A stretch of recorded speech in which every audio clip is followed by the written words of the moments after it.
Fala aí, nação rubro-negra. Galera. Hoje o clima esquentou no Flamengo, em uma reação que pegou todos de surpresa. Felipe Luiz mostrou seu ponto de vista após a polêmica falada por ele, o Gabigol, e disparou críticas diretas ali contra a diretoria. O que será que ele disse? Vamos analisar essa reação de Felipe Luiz e entender o impacto dessas declarações dentro do grupo, né?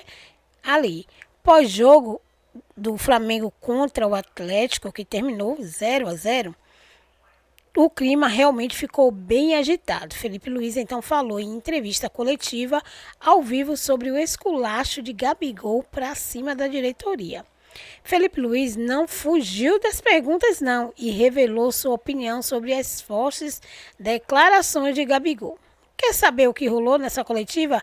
Se você é flamenguista e quer saber tudo o que está rolando por trás dos bastidores, já deixa seu like, se inscreve no canal e ativa aí o sininho e continua com a gente até o final. Porque no final, gente, tem um debate que eu gostaria de ouvir a opinião de vocês. Então vamos para o corte. Ganho. Mais uma vez, deveríamos ter ganho. Fomos absolutamente melhores no primeiro tempo. Isso com um time estraçalhado. Um time que, além dos contundidos, não teve, em relação ao segundo jogo, não teve o Arrascaeta, não teve o Gerson, só esses dois já bastam, né? Não teve o Léo Ortiz, não teve o Pulgar, tudo bem, o Pulgar foi contusão, mas se não tivesse contundido, estaria na data FIFA, e não teve o Varela, que não vem jogando. Mas, enfim, um time que o Felipe Luiz teve que montar quase como um Frankenstein, né? Com as peças que sobraram, e mesmo assim fez um primeiro tempo muito bom, muito bom. Pressionou o Atlético Mineiro em seu próprio campo, criou várias oportunidades para marcar. Michael teve pelo menos duas no primeiro tempo, depois uma terceira no segundo. Everton voltou a ser o grande jogador do Atlético Mineiro, impressionante, já tinha sido no jogo passado, voltou a ser um goleiraço, pegou pelo menos 4 bolas dificílimas no primeiro tempo e pegou o pênalti.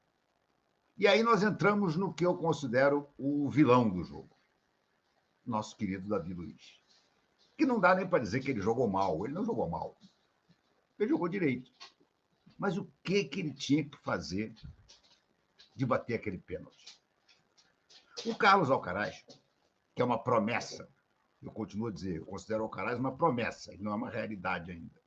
Não sei nem se ele vai valer aquele dinheirama toda que o Flamengo pagou por ele, aquela dinheirama toda. Mas nas últimas duas cobranças que ele fez, aliás, as únicas duas que ele fez, ele transformou em gol. Então, na ausência do Gabriel, na ausência do Pedro, na ausência de vários titulares que poderiam cobrar, o normal seria o quê? Deixou o Alcaraz bater. O menino bateu 2 bolas, botou as 2 na rede, deixa ele bater a terceira. Mas não. Sabe-se lá o motivo, Davi Luiz resolveu pegar a bola e dizer, não, quem vai bater sou eu. E, gente, a cobrança dele foi uma coisa medonha. De todas as grandes defesas que o Everson fez, e foram várias, essa foi a mais fácil. Porque ele chutou praticamente no meio do gol. Se ele tivesse chutado no meio do gol, teria sido melhor, porque o Everson tinha caído para um lado e de repente a bola entrava. Ele chutou a meia altura, um pouquinho para cá do meio do gol. O Everson pegou, espalmou. E aí o Alcaraz, sim, perdeu no rebote, dando uma canelada na bola. O Alcaraz é um jogador, para mim, que é muito promissor, mas ainda precisa se provar. Ainda não vi o Alcaraz fazer uma partida que me diga assim, esse cara vai valer o dinheiro que o Flamengo pagou. Claro, é muito novo, 21 anos, a gente sabe que isso aí, um jogador nessa idade muitas vezes oscila. Talvez a maior prova que o Flamengo tenha disso é o Wesley, que até o ano passado, para mim, era um lateral horroroso, e de repente indicou para cima e está jogando uma barbaridade. Estou até perguntando aqui na nossa enquete de hoje, é quem foi o melhor hoje do Flamengo. E o Wesley já está ganhando com uma certa folga até. Então, pode ser que o Alcaraz daqui a pouco empine para cima também. Mas, por enquanto, eu ainda acho que ele está devendo. Mas, de qualquer forma, deveria ter sido ele a bater o pênalti, e não o Davi Luiz. Davi Luiz resolveu inventar de cobrar o pênalti e o Flamengo perdeu uma excelente oportunidade de sair ganhando por 1-0. E sair ganhando por 1-0 contra um Atlético que já está para lá de traumatizado contra o Flamengo, ia fazer o Atlético vir com tudo, desesperado no segundo tempo, e permitiria ao Flamengo sair em muitos contra-ataques. Mas não foi isso que aconteceu. O Flamengo tentou ainda no início do segundo tempo continuar pressionando e depois cansou. Claramente o time do Flamengo cansou. O time do Flamengo se arrastava em campo. E não tinha banco. O Felipe Luiz devia ter feito muitas substituições. Gente, o banco dele hoje era quem? Era o Lohan, o Cleiton e o Schola foram os três que entraram. E não tinha mais ninguém para entrar, gente. Se você olhar o banco de reserva do Flamengo hoje, era um bando de garoto que nem sequer tinha estreado. O Schola estreou pelo profissional hoje. O Cleiton já tinha feito uma ou duas partidas e o Lohan vira-mexe, entra no finalzinho, teve até um bom início no jogo, aquele famoso jogo contra o Corinthians, que ele jogou no lugar do Arrascaeta. Mas ele entrou na ponta direita. E na ponta direita ele hoje foi peça nula também. No final das contas, eu acho o seguinte, voltou para o G4. Para o Flamengo não faz mais a menor diferença voltar para o G4 ou ficar no G5 ou no G6. Tem uma diferença de algum dinheirinho a mais na premiação. 1 milhão por colocação. Cada colocação que você cai, você perde 1 milhão. Então, ok, legal. Mas não é fundamental. Esse jogo de hoje era principalmente para carimbar de vez o Atlético Mineiro. Né? 3 jogos, 3 derrotas. Hein? Já imaginou? Sendo que o que é mais impressionante e o que é mais, vamos assim dizer, desonroso para o Atlético. E esses 3 jogos, o Flamengo jogou todos culhambados, gente. O Flamengo estava sem o Pedro, sem o Cebolinha, sem o Luiz Araújo e sem o De La Cruz. É como se, por exemplo, o Atlético tivesse que ter enfrentado o Flamengo nessa sequência de jogos sem o Hulk, sem o Paulinho, sem o Zaracho e sem o Everton. É mais ou menos a mesma ordem de grandeza. Imagine a baba que ia ficar o Atlético. O Flamengo conseguiu jogar os 2 jogos sem essa turma toda, ganhar com categoria, com, sabe, absoluta justiça, sem nenhum tipo de discussão, ganhar as 2 partidas e levantar o título da Copa do Brasil. Hoje a coisa estava ainda mais desfalcada. E mesmo assim, repito, mesmo assim, o Flamengo foi capaz de fazer um primeiro tempo em que merecia ter sido vencedor. Meu querido amigo Fernando Luiz Versiani, que está sempre assistindo a live aqui, ex-companheiro do saudoso Bola na Net. Bola na Net era um programa pioneiro da televisão a cabo, que tinha Edson Mauro, Fernando Luiz, eu e Sérgio Noronha. Sérgio Noronha, que infelizmente já nos deixou. Fernando Luiz ainda lembra que nós ganhamos de 4 no primeiro turno. É verdade. Mas sabe por que eu não cito muito essa vitória, Fernando? Porque essa daí foi sob o comando do Tite. Sob o comando do Tite, as coisas aconteciam meio aleatoriamente. Né? Eu tenho certeza que se fosse o Tite o técnico nessas finais... Primeiro, eu acho que a gente não teria chegado às finais da Copa do Brasil. O Tite teria caído contra o Corinthians. Que, aliás, ele sempre foi muito mal com o Flamengo quando ele jogou contra o Corinthians. Então, acho que ele teria caído contra o Corinthians. Mas mesmo que chegasse na final, eu também não tenho certeza que ele ia ganhar o título. Mas, de fato, esse ano, Flamengo e Atlético jogaram 4 vezes, com 3 vitórias do Flamengo, e esse empate de hoje, que não poderia não ter sido empate se o Davi Luiz tivesse batido direito o pênalti e se o Everson não tivesse mais uma noite inspiradíssima para pegar todo tipo de bola que foi para o gol dele. Bom, minha gente, é mais ou menos esse o tom da partida. Continua clara a história do Gabriel. O Gabriel apareceu. O Gabriel é impressionante, cara. Ele é pior do que o escorpião da fábula que eu conto aqui do escorpião e o sapo atravessando o rio. Ele foi com uma camisa. Qual foi o número da camisa que ele foi? Camisa 10. A camisa que lhe deram há 2 anos atrás, e que ele tantas lambanças fez que lhe tiraram, e que é a camisa do Zico. Pois ele hoje apareceu com a camisa 10. Ele sempre tem que tentar aparecer de alguma forma. Não foi para Norte coisíssima nenhuma, foi para um camarote. Alguém me disse, ou foi no programa de hoje do Seleção Sport TV, que disse que ele tem um camarote lá. E ele foi para o camarote. E estamos vendo aqui, estou vendo até agora aqui na tela do Sport TV, né? Várias faixas em homenagem ao Gabriel, né? Fechado com Gabigol, Gabriel e Zico com taça da Libertadores, um em cada mão, os dois sorrindo, ao contrário da charge que ele colocou que ele tinha 2 Libertadores e o Zico só uma com cara de bunda, e puseram lá ainda aquela famosa, olha a virada, Gabriel, tá? Famosa narração do João Guilherme, épica narração do João Guilherme. Então, minha gente, o fato é que ele foi lá causar de novo. E saiu antes do final do jogo. Faltando, sei lá, uns 10 minutos, a televisão mostrou ele se retirando. Possivelmente para não pegar o trânsito, ou talvez possivelmente para não encontrar com dirigentes do Flamengo na história. Tem até uma novidade nisso, né? Parece que Marcos Braz e o Júnior Pedroso, o agente do Gabriel, marcaram um papo. A partir dessa marcação do papo, há quem diga até que ele pode voltar a jogar as últimas partidas. Há quem acredite até na possibilidade de festa de despedida no último jogo contra o Vitória. Não levo muita fé nessa história. Não vejo clima para isso.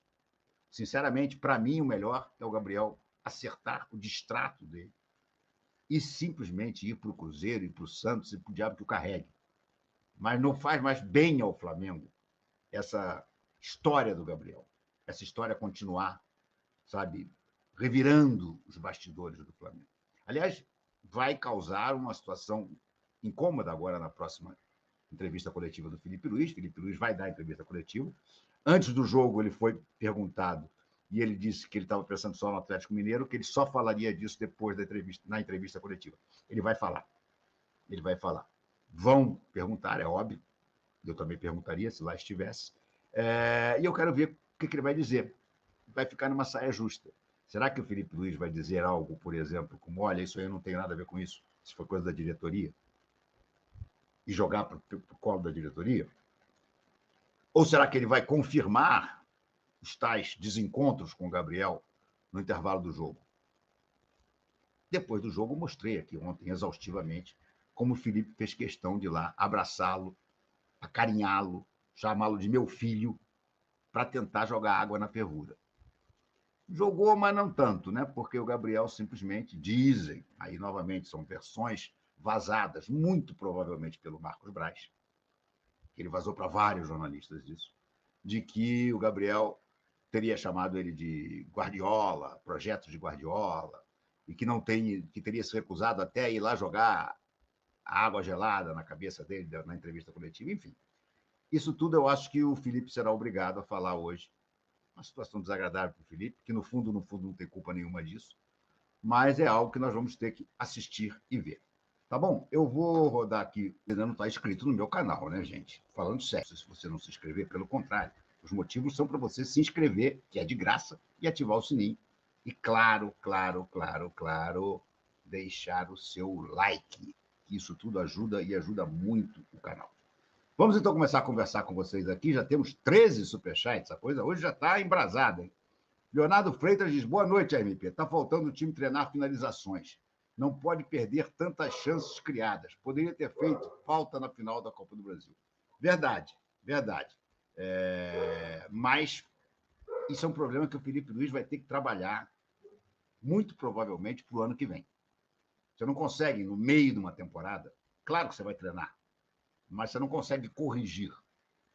Agora, com uma pré-temporada pela frente, e ao que tudo indica, o Carioquinha no ano que vem será apenas uma pré-temporada, aí você tem condição de concluir. Porque realmente é impressionante. E aí não é só da época do Tite, não é nem só da época do Felipe Luiz agora, é da época do Tite, do Paulo Souza, Gente, o Flamengo é uma usina de perder gol. Tem um ladinho bom, porque se ele é uma usina de perder gol, é porque ele também está sendo uma usina de criar chances. Mas hoje, por exemplo, no primeiro tempo, independentemente das boas defesas do Ederson, que foram 4, pelo menos que eu contei, houve outras chances que o Flamengo chegou e concluiu mal. O Michael hoje deu uma cabeçada. Tudo bem, ele é baixinho, eu vi que ele se esticou todo, mas aquilo não era uma cabeçada para cima, aquela era uma cabeçada para baixo. Para você, o Everson já estava pulando, era para jogar para baixo para passar pelo pé dele. Mas, enfim, e várias outras conclusões. Outro Michael de novo, chutando em cima do Everson. O Everson fez uma grande defesa. Sim, mas ele chutou em cima do Everson. Né? Então, de fato, eu concordo que a questão das conclusões que, insisto, já não é de hoje, precisam ser vistas, mas eu tenho certeza absoluta que o Felipe Luiz já está de olho. Não sei se vocês repararam, o Flamengo passou a chutar muito mais de fora da área. Só o Fabrício Bruno hoje deu 2 chutes. Aliás, os 2 dentro do gol. Os 2 o Everson pegou. O Alcaraz chutou de fora da área, chutou na lua, tudo bem, mas chutou. Chutou uma outra vez que bateu na zaga. Isso eu acho uma coisa louvável, porque o Flamengo, antes do Felipe Luiz, também perdia gols, é verdade. Mas ele adorava ficar tocando. Parecia que o Flamengo, parecia jogo de futebol de salão sem goleiro, quando só vale gol dentro da área. Parecia o time do Flamengo jogando. Ele tinha sempre que tocar para chegar na pequena área. E aí, na maioria das vezes, é claro, aparecia o pé de algum zagueiro e cortava. Ou o passe saía errado de cara.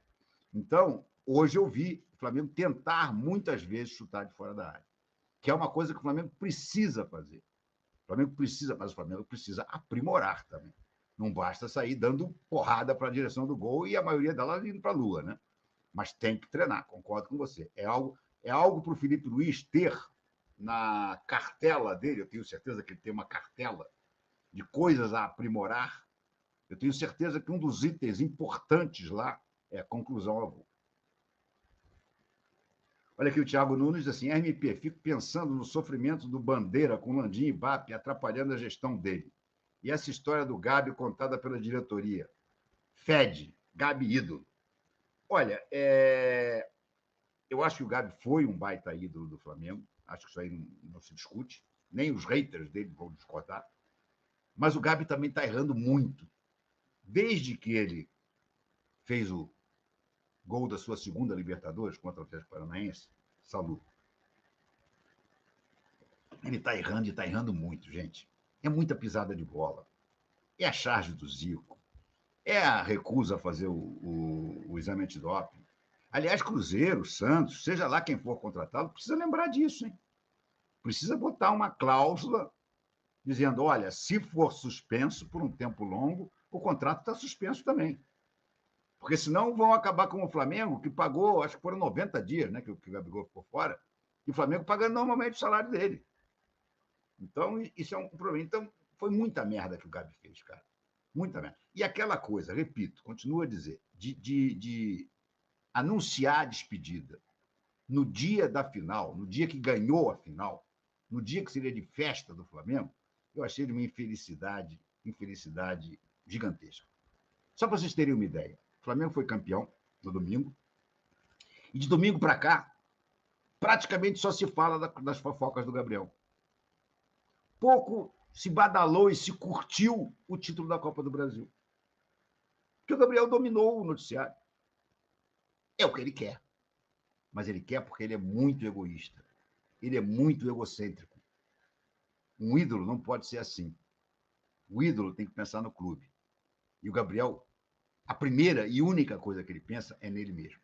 Pode ter certeza disso. O Fernando Lira diz aqui o seguinte, hoje temos o melhor lateral direito do país e um super técnico. Vamos investir 1.200.000, Davi Luiz, e 1,5 milhão no Gabigol e um craque? 2025 somos nós. Pois o Davi Luiz, eu já falei isso aqui sobre ele algumas vezes, vou repetir. A menos que ele queira continuar jogando, e aí eu acho que não faz sentido. Não faz sentido mesmo. O Davi Luiz ele ainda consegue jogar um pouco, porque ele tecnicamente é muito bom, mas ele já está claramente em decadência física. Eu tentaria convencê-lo a encerrar a carreira.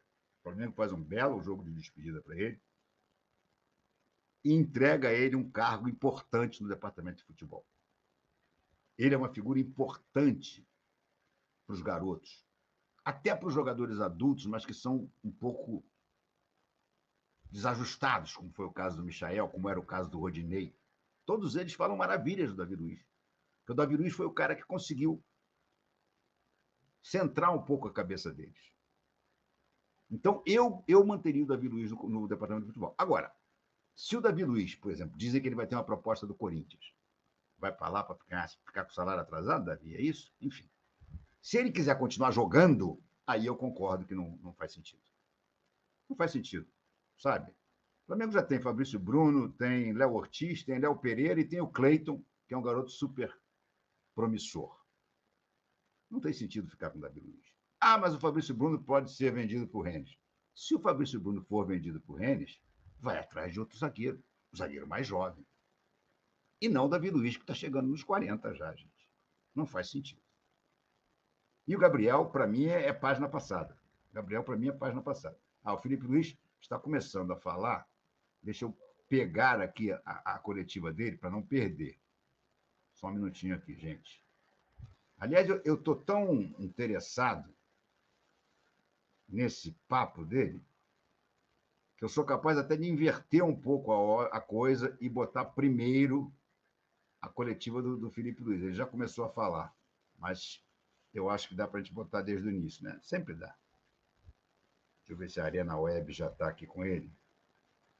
Arena Web, não, ainda não está. Já está no Sport TV, estou vendo ele falar no Sport TV. Mas nem a Arena Web, nem a Flá TV já estão transmitindo. Quando entrar o Felipe Luiz, eu vou interromper e vou botar direto ele, porque eu acho que a entrevista do Felipe Luiz hoje é uma das coisas mais importantes. Mais importante até que o jogo.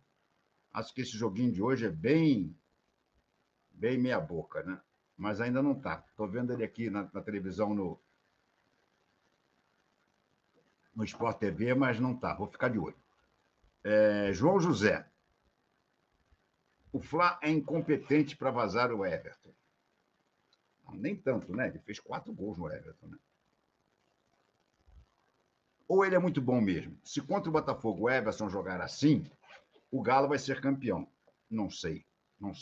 Eu vou dizer uma coisa para você, João José. Eu estou achando, obrigado por ter virado membro aí por 2 anos, eu estou achando que o Botafogo vai ganhar do Atlético até com uma certa facilidade. Gente, o Atlético ele foi pior do que o Flamengo em todos os jogos. Não vejo ele com time para enfrentar realmente o coisa. Newton, desculpe, mas nitidamente esse jogo foi combinado.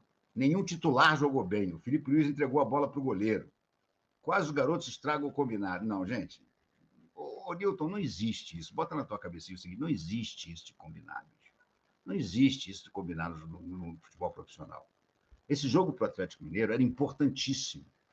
Porque o Atlético Mineiro está fora da zona de classificação para a Libertadores. O Atlético Mineiro, se perder para o Botafogo, o que eu considero o resultado mais normal, ele simplesmente ficará fora da Libertadores no ano que vem.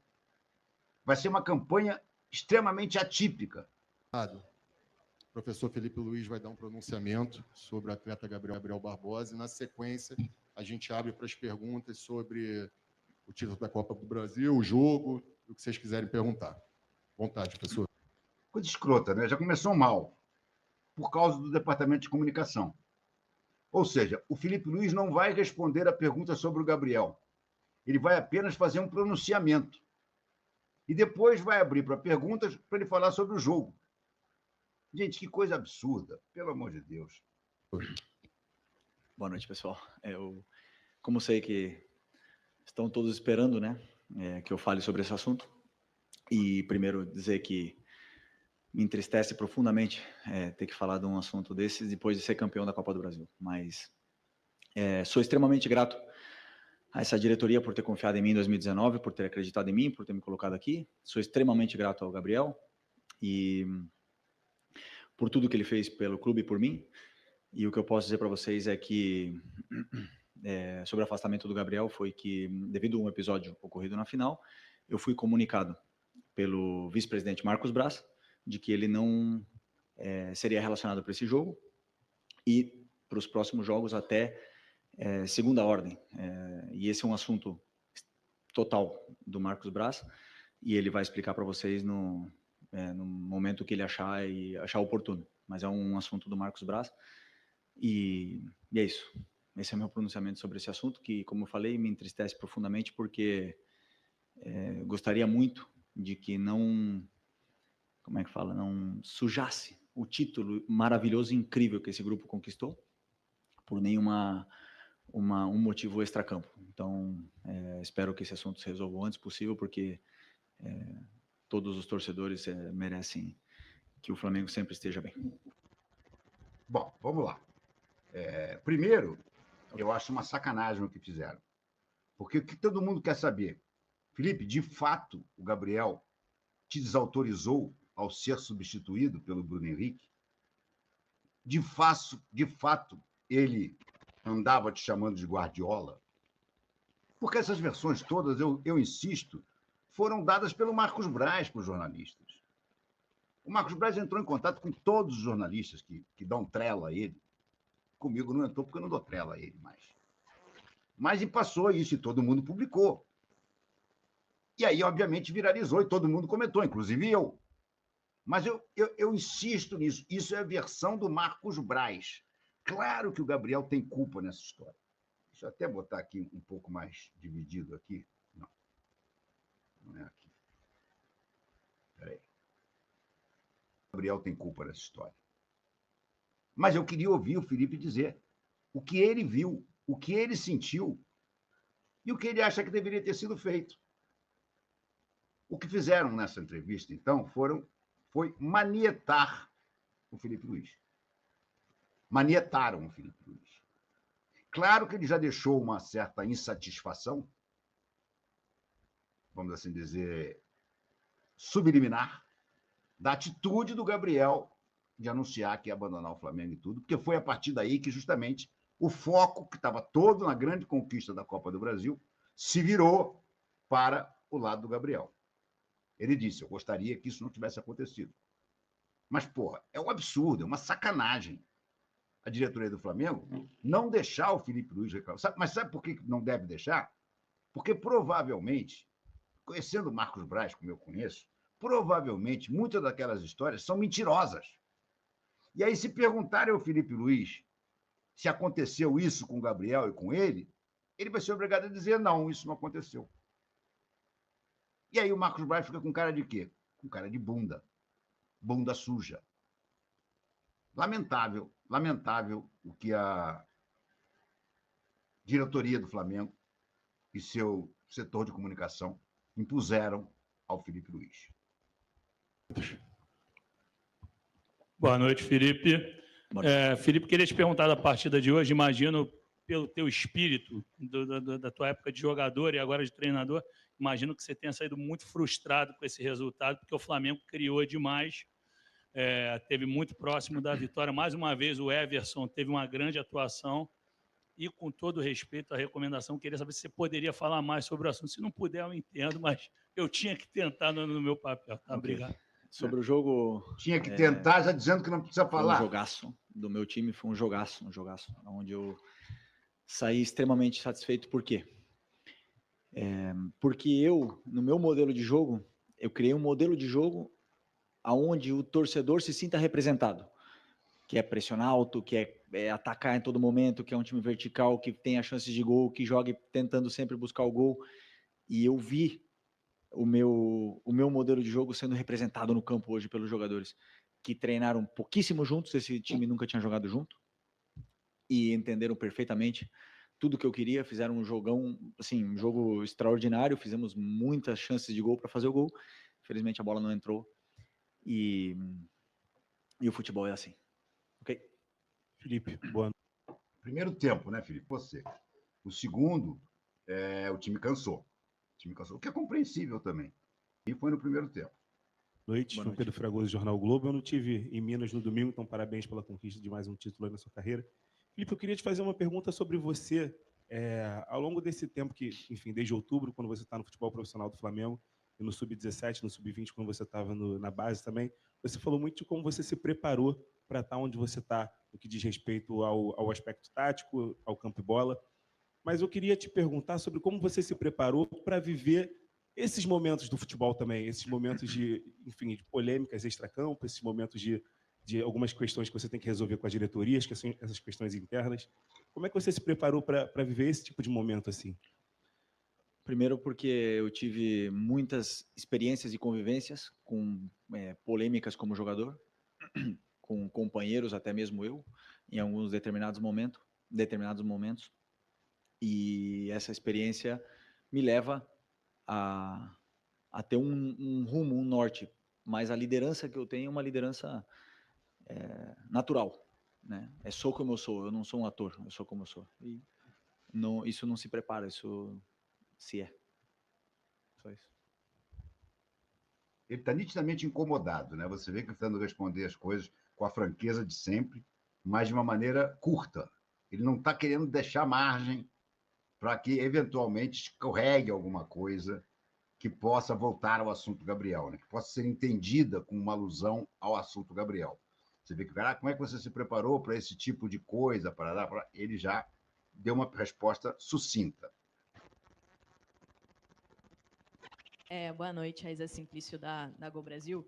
Eu queria que você explicasse para a gente ali a situação do pênalti, né? O Davi Luiz foi bater o pênalti, não sei Boa se pergunta da Raíza. Como de hábito? A bola para o Alcaraz é que vinha batendo os últimos 2 pênaltis, pelo menos ele bateu e converteu. Como é que foi essa situação ali? Você participou, não participou? Queria entender ali o que aconteceu. Participo de todas as escolhas do meu time, tudo que faz no campo, até os arremessos de laterais, as jogadas de escanteio, as jogadas de falta, as cobranças de pênaltis. E o Davi Luiz e o Alcaraz eram os 2 batedores da minha lista de hoje. O Davi Luiz treina todos os dias pênalti. O Charlie também treina praticamente todos os dias pênalti.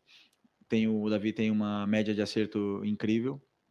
E acredito porque aconteceu, o Davi vai poder explicar melhor, né? Mas eu acredito que o Everson conhecia ele, alguma coisa assim.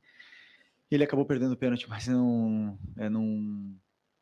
isso é absolutamente normal, porque o Charlie também poderia ter errado o pênalti e qualquer outro jogador está sujeito a errar um pênalti, né? Isso é treino, é prática e eu tenho plena confiança nos batedores que eu escolho. E se eu coloquei o Davi Luiz como um dos 2 batedores, porque depois dentro do jogo um se sente mais com mais confiança, outro com menos confiança, então eu sempre coloco 2 batedores. E se eu coloquei o Davi Luiz como batedor de pênalti é porque eu vejo ele treinar e sei da capacidade de bater pênalti que ele tem, porque é um jogador que já bateu pênalti em final de Champions League. Felipe, aqui, boa noite, Cícero Mel, da ESPN, dos canais Disney. Parabéns aí por esse seu início de trajetória no time Obrigado. Profissional, com muita personalidade, né, mostrando tudo aquilo que você aprendeu como jogador e com grandes técnicos. Eu queria justamente falar sobre isso. Você tem 10 jogos à frente do Flamengo, 6 vitórias, 3 empates e apenas aquela derrota no Fla-Flu. O Campeonato Brasileiro faltam 5 rodadas. A trajetória, o que vem para o Flamengo já está tudo definido. Conquistou o título que queria da Copa do Brasil, conquistou uma vaga, em consequência, para a Libertadores da América. Já teria a vaga, de qualquer maneira, com a classificação que ele tem no momento em 4º lugar. Você vai aproveitar esses 5 jogos que faltam para desenvolver o quê dentro desse time do Flamengo e dentro da sua carreira? Eu imagino que você vai aproveitar para desenvolver coisas que você pensa em relação ao que você acha melhor num time com o seu comando, né? Então, queria que você falasse se o Flamengo já tem a sua cara e o que falta você implantar para que esse time possa crescer ainda mais nas suas mãos. Boa noite. Boa noite, boa pergunta. Primeiro, faltam 5 jogos, né? Como você falou, 33 a rodada hoje. Isso, 5 jogos. Eu penso, e juro para você que eu penso que se eu não ganhar na próxima rodada, eu não vou estar aqui. Então, esse é o meu pensamento. Então, o que eu vou implementar? Meu modelo de jogo, que é muito similar ao que a torcida, o DNA que a torcida exige. Quero ver ele no campo, refletido no campo como foi hoje, no jogo de hoje, porém eu quero ganhar. Eu quero ganhar porque a única coisa que vai manter no cargo aqui é ganhar. E eu vou fazer de tudo para continuar aqui, ganhando, e vou exigir o máximo dos jogadores. Hoje eu vi um esforço extraordinário, eu vi um esforço incrível dos meus jogadores que acabavam de ser campeões e entramos com a responsabilidade de jogar como campeão da Copa do Brasil. Fizemos 25 chances de gol com um time, como eu falei, 25 chutes a gol, né? Com um time que nunca tinha jogado junto, com uma formação que eu não tinha treinado nunca. Então, isso diz muito do nível dos jogadores que estão aqui e do comprometimento que eles têm com o clube e com a equipe. E isso me deixa muito feliz. O que eu vou fazer nesses 5 jogos, eu vou fazer de tudo para ganhar o próximo jogo. E, se Deus quiser, eu vou estar daqui a 2 jogos também. Ok? Boa noite, Felipe. Bruna Medeiros, do Diz Fla.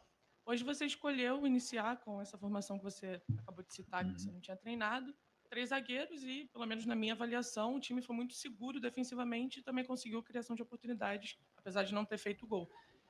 Esse esquema você está testando já pensando na temporada que vem? Você já vê, até você elogiou, né, no último jogo, falando que o Milito provou que o 3 zagueiros não é defensivo e tal. Então você enxerga isso como um possível esquema para a temporada de 2025, como essa tentativa da temporada que vem? E também se você puder fazer uma análise sobre como se funcionou do jeito que você imaginou também. Obrigada.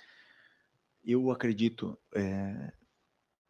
que todo time que luta para ser campeão, um time completo, um time muito qualificado, ele tem que dominar 2 sistemas, pelo menos. Esse é o meu pensamento, tá? Sobre futebol. Nós dominamos muito bem o 4-4-2, 4-2-3-1, que é similar, e hoje esses jogadores provaram que dominam o 3-4-3, 3-5-2. Então, hoje, por que eu... Isso é muito interessante, cara. Eu vou dar uma paradinha, porque isso é muito interessante. Olha como o Felipe Luiz tem vários esquemas na cabeça, cara. Ele fala em 2, mas na verdade são 4. É o 4-4-2, é o 4-3-2-1, é o 3-5-2 e é o 3-4-3. Ele está conseguindo botar na cabeça dos jogadores uma maneira diferente de jogar sem perder o DNA do Flamengo. Esse é que é o grande barato da história. O Tite, quando veio com o seu jogo de totó, ele tirou completamente o DNA do Flamengo. O Tite criou, aliás, como o São Paulo tentou, com o Paulo Souza, todos os posicionais jogam assim. Tentou fazer aquela coisa de toque de bola, era como o São Paulo dizia, amor ao balão. O importante não era o ataque, o importante era ficar com a bola. Porque ficando com a bola, você não corria risco. Isso era o que ele pensava. E você esperava surgir uma possibilidade, diante daquele ataque posicional, de surgir uma brecha para você fazer o gol. Isso não tem nada a ver com o Flamengo. Isso é odioso para o rubro-negro. E o Felipe, seja no 4-4-2, seja no 4-3-2-1, seja no 3-5-2, seja o esquema que for, ele mantém o DNA ofensivo. Ele mantém o jogo vertical. Ele mantém a pressão na saída de bola. Isso é fundamental. E é importantíssimo para você poder variar de acordo com o adversário. Gente, o Felipe é muito bom, cara. É muito bom. A possibilidade desse cara se transformar, o maior técnico brasileiro dos últimos anos, é gigantesca. Basta deixar ele trabalhar, cara. Eu coloquei essa estrutura no campo hoje. Primeiro, pelos jogadores que tinham, a qualidade, a característica dos jogadores que estavam disponíveis para o jogo de hoje, que vocês viram, eram esses que estavam disponíveis para o jogo de hoje, mais o Lohan, do profissional, mais o Cleiton. O Léo não tinha condições de jogo de hoje e até completou o banco. Então, em função das características dos jogadores que estavam hoje no campo, esse, para mim, era o melhor sistema, que combinava muito com o jeito para pressionar o jeito que o Atlético Mineiro joga. E foi, para mim, funcionou muito bem, porque o primeiro tempo eu praticamente não vi o Atlético Mineiro no nosso campo. Praticamente não vi. Vi só a gente, enquanto durou as forças, duraram as pernas, porque o jogo é feito de fases e a gente fez essa fase durar muito mais do que é o normal. Foram 60, 65 minutos dentro do campo do Atlético Mineiro e, claro, depois, claro que essa fase muda um pouco, o Atlético melhorou no jogo, teve as suas chances, mas, como eu falei, fiquei muito feliz porque são jogadores que muitos deles não vinham jogando muito, vinham sem ritmo e fizeram um jogo muito bom. Felipe, boa noite. Boa Vinícius, noite. Sacramento MS Web Rádio. Queria te dar os parabéns pela sua temporada. Ganhou título no Sub-17, Sub-20 e também no profissional. Eu queria saber de você como é que você vai fazer agora com esses 5 jogos para rodar o elenco, né? Porque você teve vários desfalques. Você acabou de dizer que teve um 14º com o Léo Pereira, que completou o banco, mas não tinha condições. Como rodar o elenco quando até fatores externos acabam atrapalhando a tua escalação? Pendurados, suspensos, lesionados, jogador afastado. O que fazer para essas rodadas finais com tantos desfalques? Rodar o elenco, como você fala, em revezar os jogadores? Não, eu escolho os melhores para jogar todo jogo, segundo as características dos jogadores e o que eu penso que é melhor para a equipe. Eu somente penso na equipe, no que é melhor para a equipe.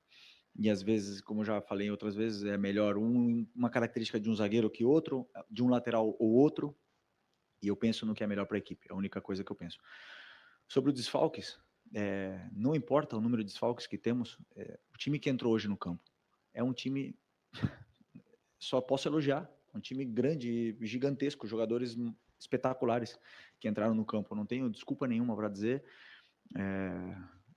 para dar depois do jogo de hoje com os jogadores que entraram no campo. Um time excelente, um 11 titular ali, e depois, claro, o banco recheado de garotos da base, aonde eu não vi, porque eu conheço também esses meninos, que era um jogo fácil para entrar, poderia queimar algum dos meninos, então segurei o máximo possível a substituição e não coloquei eles no jogo, mas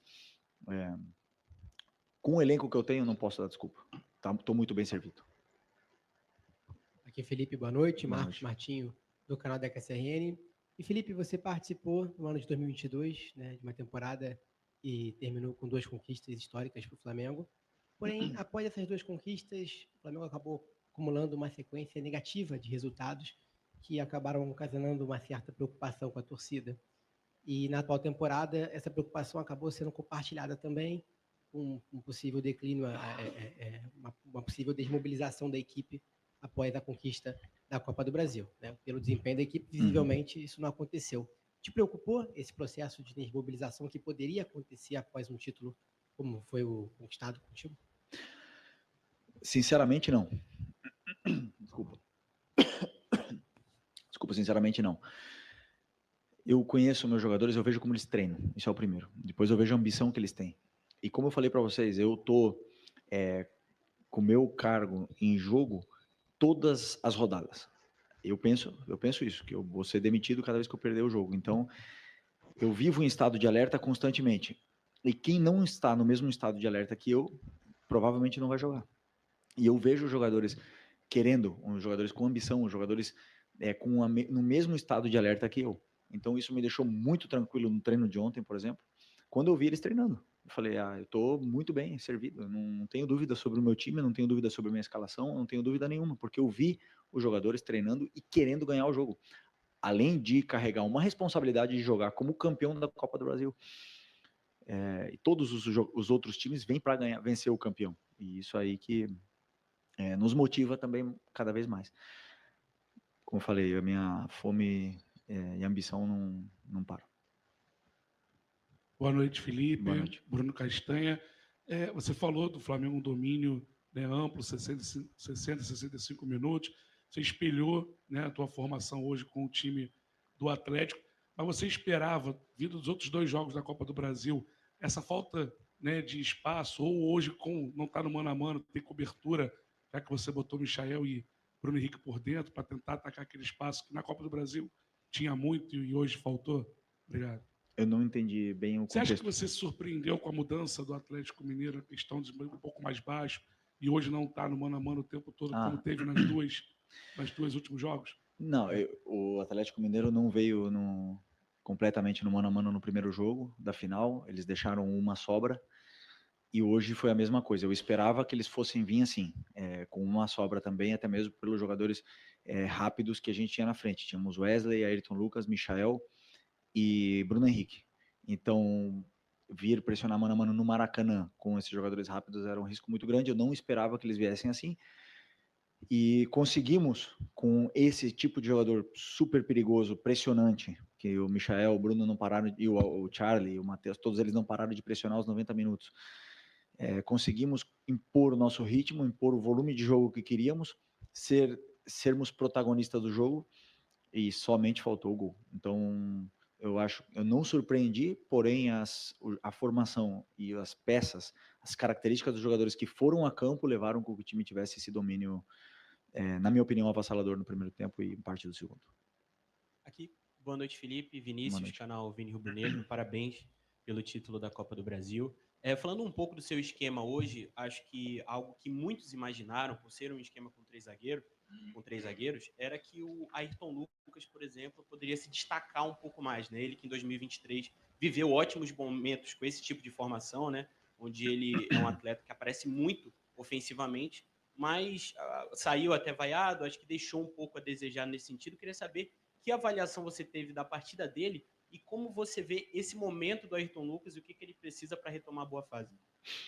O jogador vive de fases, ele obviamente que veio jogando o Alexandro nos jogos mais importantes, e como eu falei para vocês, eu acredito que o jogador, para render ao máximo, ele precisa de minutos e minutos e minutos e minutos, e o Ayrton não está passando pelo seu melhor momento, poderia afirmar isso. Mas, como eu falei, ele é de fases, o esquema hoje favorecia ele, mas atacamos muito pelo lado direito, porque o Wesley sim está numa grande fase. Então, e aí não favoreceu tanto o Ayrton naquele lado, e acabou favorecendo mais o Wesley pelo lado direito. Mas ele cumpriu bem a função que ele tinha para fazer, ele fez o que ele tinha que fazer, ele entrou na área quando tinha que entrar. Do Felipe Luiz, né? Quando que o Tite ia dizer que algum jogador dele não está na melhor fase? O Tite não falava de jogador. O Tite falava sempre em teoria. A maioria dos técnicos não gosta de falar especificamente de um jogador. O Felipe fala. E fala com franqueza. E fala reconhecendo que o jogador dele não está vivendo a melhor fase. E elogia o que está em grande fase. É exatamente isso que eu acho certo. Fernando Lira Reis, não tem o 9, porra. Pedro está fora e Gabigol é o cara que precisa de 10 chances para fazer. Não tem, cara. Não tem. Felipe Luiz era para ter debatido determinada... Gente, vocês não viram a entrevista desde o início, então. O Felipe Luiz contou que os 2 batedores escolhidos eram Davi Luiz e Alcaraz. Eram os que mais treinavam e eram os que mais acertavam. Quem ia bater ali é aquela coisa de quem está se sentindo melhor. E o Davi se sentiu melhor e impôs a sua hierarquia. Falta de comando do Felipe Luiz, não. Ele confirmou que os 2 eram os batedores. O Cláudio Azevedo ainda lembra realmente que teve a bola na trave do Matheus Gonçalves. Deixa eu dar uma passada na enquete aqui. Estamos com mais 4.400 votos e aumentando. Wesley, 69% como melhor hoje. Segundo lugar, Felipe Luiz com 18%. Terceiro, Matheus Gonçalves com 7%. E quarto, Everton Araújo com 6%. Felipe, boa noite. Mauro Santana, canal do Mauro Santana. Apesar do domínio da partida, já mencionado, o Flamengo ter criado, mais uma vez o Flamengo esbarra, além da excelente noite do goleiro Everson, mas da necessidade já apontada, da preocupação de melhorar a eficiência da efetivação das jogadas criadas ofensivas. Você acredita que esse é o seu maior desafio nessa reta final de temporada, até já pensando em 2025? Eu falei numa outra entrevista que eu acredito que o gol a gente não ensina, né, aos jogadores. Assim, a gente pode criar muitos recursos para eles entrarem na área, para eles finalizarem e tudo mais. Mas tem dias que a bola não entra. E tem dias que, por exemplo, até pênalti a gente erra. E tem dias que, fazendo muito menos, você faz 2, 3, 4 gols. Então, eu associo isso a um daqueles dias que a bola não entrou e vamos continuar trabalhando finalização, vamos continuar trabalhando essa frieza, eles têm que cada vez treinar mais e se sentir melhor de cara ao gol. E eu tenho certeza que isso vai melhorar daqui para frente. Professor, últimas 2. Felipe, boa noite. Boa noite. Você fala que pensa o jogo a jogo, acredito que você já está preocupado com o próximo jogo contra o Cuiabá na semana que vem. Só que ontem a CBF divulgou a tabela, né, o calendário, na verdade, de 2025. Os estaduais começando ali por volta do dia 12 de janeiro. Teoricamente, o Flamengo volta no dia 8. No dia 8 de dezembro, volta no dia 8. Você teria 4 dias para treinar uma equipe. Normalmente entra com os garotos da base. Você já tem uma Supercopa do Brasil no dia 2 de fevereiro e um brasileiro começando no final de março ali, já embolado também com Libertadores. Eu queria saber se você, quando olhou o calendário, já começou a pensar em alguma coisa para esse começo de ano e como é que você está vendo isso? A gente planejou uma parte da pré-temporada antes de sair esse calendário, e confesso que eu não olhei. É até um erro, né? Mas não olhei esse calendário porque eu estava com a cabeça muito focada para o jogo de hoje. E agora temos essa semana toda para olhar e preparar. Né? Preparar essa pré-temporada, essas semanas, esses microciclos aí até chegar bem na final. Essa liberdade que o Wesley teve fez dele o principal jogador do Flamengo, né, no jogo. Participou da jogada do pênalti, criou muitas oportunidades, né, nos contra-ataques. Foi um cara presente dentro da área muitas vezes. A gente tá vendo os melhores momentos na quantidade de vezes que o Wesley toca na bola e aparece e sofre esse pênalti. Pênalti que o Davi Luiz perde. Perde e também o Everson faz a defesa, né? O Everson, desde domingo, né, Edu, vem sendo o destaque do Atlético no jogo contra o Flamengo, né? O Flamengo tenta, fez só um gol com o Plata, porque o Everson, de novo, acabou sendo importante, fazendo boas defesas para a equipe do Atlético, que também teve um time modificado, teve a oportunidade de contar com jogadores que não pôde contar na Copa do Brasil, o caso do Fausto Vera, da próxima temporada, mas a gente sabe que é a chance do Atlético de título em 2024. Bom, a gente já vai passar os números do jogo, mas em função do que aconteceu, especialmente no primeiro tempo, o Atlético também tem que comemorar. Até o Scarpa fala isso na saída do jogo, né? Que é um ponto que tem seu valor, porque diante, repito, do que foi o jogo, especialmente no primeiro tempo, e de todo o impacto emocional, né? Porque eram duas ressacas, a ressaca do título e a ressaca de quem perdeu o título. Então é um jogo difícil de apenas 3 dias depois voltar a encontrar o adversário agora pelo Campeonato Brasileiro. Mas o jogo nunca é difícil para Cícero Melo, que sempre acompanha de perto e traz as informações direto da sala de entrevistas do Maracanã. Tudo bem, Cícero? Acabou sendo um jogo com muitas emoções, não merecia um 0-0, podia ter saído o golzinho, né, amigo? Boa noite. Boa noite a você, do Elias, ao Elton Serra e ao Fante Esportes. Nós continuamos aqui no auditório do Maracanã, na sala de coletiva, onde agora há pouco, coisa de 2, 3 minutos, terminou a entrevista coletiva do técnico Felipe Luiz. Como você disse, realmente o 0-0 não foi um resultado legal em termos do que aconteceu no jogo, mas tem uma explicação. Não saiu o gol do Flamengo porque foi uma atuação de gala do goleiro Everson. O primeiro tempo dele foi impecável, com grandes defesas. Eu confesso que foi uma das melhores atuações de um goleiro nessa temporada que eu vi aqui no Maracanã. Fechou o gol, inclusive pegando um pênalti. Claro que o pênalti foi mal batido pelo Davi Luiz aos 33 minutos, né? Um pênalti do Lianco no Wesley. Ele telegrafou, bateu ali meia altura, não com muita força, e não teve tanta dificuldade assim o Everson para defender. Mas as outras defesas que ele fez durante o primeiro tempo e parte do segundo tempo foram espetaculares. Aí já explica o 0 no placar em relação ao Flamengo. E o Atlético Mineiro não teve praticamente chance nenhuma no primeiro tempo, teve algumas oportunidades, melhorou no segundo tempo e acabou até chutando algumas bolas para o gol, e o goleiro Rossi teve que esticar, teve que realmente trabalhar no segundo tempo. Então o 0-0 poderia ter sido 1-1, um 2-2, mas de qualquer maneira foi um bom jogo, foi bastante movimentado, tivemos um público excelente, a torcida do Flamengo compareceu em massa, 63.441 torcedores presentes. Eu acho que esses 441 eram torcedores do Atlético, muito pequeno o público, o Galo trouxe poucos torcedores, talvez depois da perda da Copa do Brasil, dos problemas que aconteceram lá, de agressões, tentativas de invasão, a torcida do Atlético resolveu não vir ao Rio de Janeiro. A expectativa era muito grande pelo Gabigol, né? Não se falou em outra coisa aqui no Rio de Janeiro, eu acho que em todo o Brasil, depois do título do Flamengo,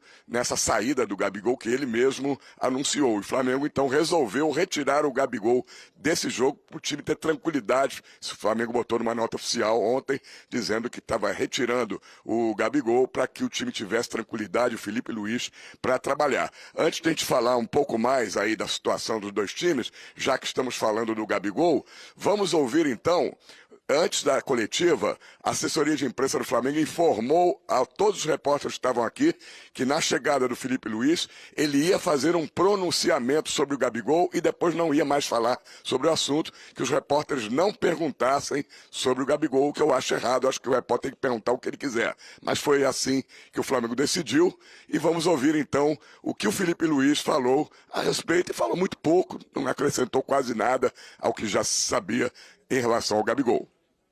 Primeiro, dizer que me entristece profundamente ter que falar de um assunto desse depois de ser campeão da Copa do Brasil. Mas sou extremamente grato a essa diretoria por ter confiado em mim em 2019, por ter acreditado em mim, por ter me colocado aqui. Sou extremamente grato ao Gabriel e por tudo que ele fez pelo clube e por mim. E o que eu posso dizer para vocês é que sobre o afastamento do Gabriel foi que, devido a um episódio ocorrido na final, eu fui comunicado pelo vice-presidente Marcos Braz de que ele não seria relacionado para esse jogo e para os próximos jogos até segunda ordem. E esse é um assunto total do Marcos Braz e ele vai explicar para vocês no momento que ele achar oportuno. Mas ao Gabigol, ainda não foi decidida a situação dele. Faltam 5 jogos para o Flamengo no Campeonato Brasileiro. As negociações, as conversas já estão acontecendo entre o Marcos Braz, vice-presidente de futebol, e os procuradores do jogador. E eles vão tentar chegar a uma solução. Não se sabe se ele ainda vai voltar a vestir a camisa do Flamengo, tem contrato até o dia 31 de dezembro, e se vai ter um jogo de despedida ou não, ou se ele jogar algum dos jogos, já será a despedida. No final dessa entrevista coletiva do Felipe Luiz, ele informou que o Arrascaeta não joga mais nesta temporada, vai cuidar do seu joelho, um joelho que já estava ruim, ele vai ser submetido a uma artroscopia, provavelmente, e só volta a jogar no ano que vem. Disse também o Felipe Luiz que o De La Cruz, sim, vai voltar a jogar nesses 5 jogos que faltam para o Flamengo. O melhor jogador do Flamengo disparado em campo foi o Matheus Gonçalves, garoto que veio da base, já esteve emprestado ao Red Bull Bragantino e está pedindo passagem. Chutou uma bola na trave no segundo tempo, realmente um jogador muito habilidoso que vai servir muito ao Flamengo na próxima temporada e ainda nos jogos finais. O Flamengo agora está em 4º lugar, com 59 pontos ganhos, e ultrapassou o Inter, voltou ao G4. O Inter também tem 59 pontos ganhos, com uma vitória a menos,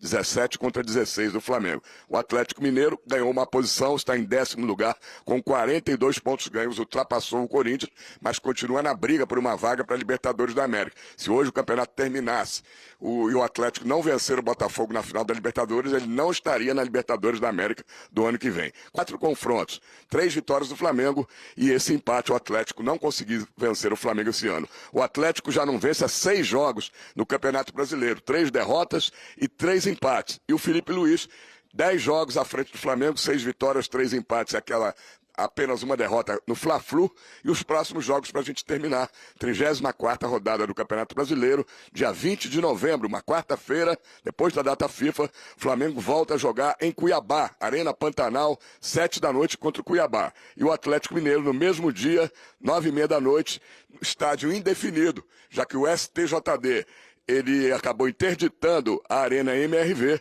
Por enquanto, o Atlético terá que procurar um outro estádio e sem público para o jogo contra o Botafogo, né? É uma prévia aí da final da Libertadores da América. Voltamos aos estúdios. Ô Cícero, porque ontem a gente comentou aqui como seria difícil demais para o Gabigol subir na arquibancada, segurança. A gente falou sobre isso aqui, imaginei, até falei, pô, só se tiver um monte de segurança. E é claro que seria difícil, ele foi para o camarote.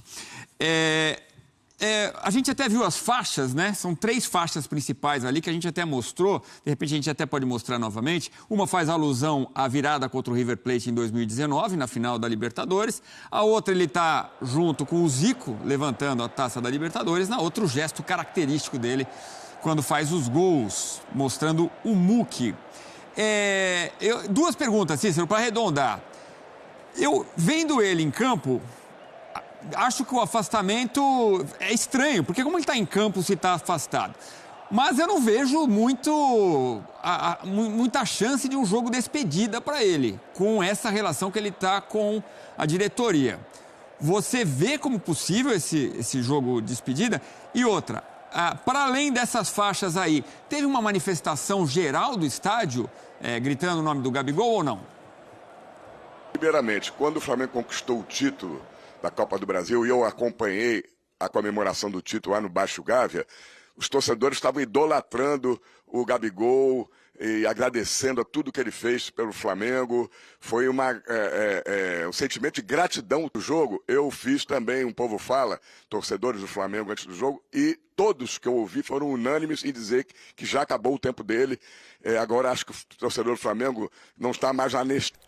Então, nação, esse foi o vídeo, né? Como vocês viram, Felipe Luiz não falou sobre a decisão de afastar o Gabigol, né? E aí ficou aquela incógnita, né? Mas, devido a todas essas polêmicas, não podemos deixar de comentar o debate que está rolando. Será que Davi Luiz prejudicou o time hoje ao errar aquele pênalti? Responde aí, gente. E será que Braz mentiu sobre Gabigol, já que Davi Luiz não confirmou a versão do Braz? Gente, deixa aí a opinião de vocês, deixa o seu like, se inscreve no canal e, claro, para não perder nada que está rolando aqui. Deixamos os créditos, né, para Renato Maurício Prado e também para a ESPN. Até o próximo vídeo.